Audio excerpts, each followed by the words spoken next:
penjajahan moden itu ia berdasarkan proses, proses. Dan kan itulah saya kadang-kala agak kecewa apabila menonton banyak kan filem-filem tentang zaman penjajahan dulu dan di Malaysia, di Indonesia, di Filipina kita buat filem tentang penjajahan dan selalu kita menumpukan fokus kita kepada kekerasan yang berlaku. Peperangan, penaklukan, pembunuhan. Ya, memang berlaku kekerasan. Kita tak nafikan berlakunya kekerasan.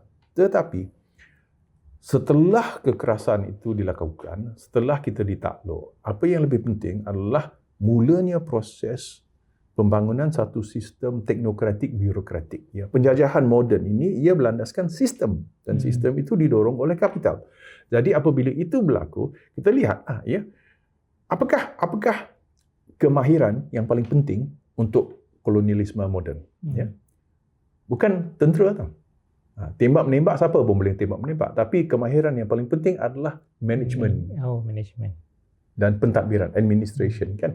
Jadi mereka mengurus koloni mereka. Jadi di situlah nenek moyang kita kan semuanya dijadikan angka. Kita ajar angka.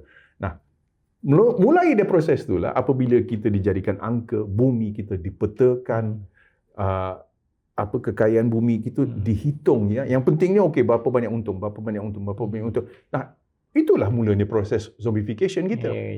Di mana kita manusia yang ada akal dan ada jiwa, ada roh semangat kita itu semua tak penting. Untuk kepentingan kapital apa yang penting adalah untung tahun ni banyak mana.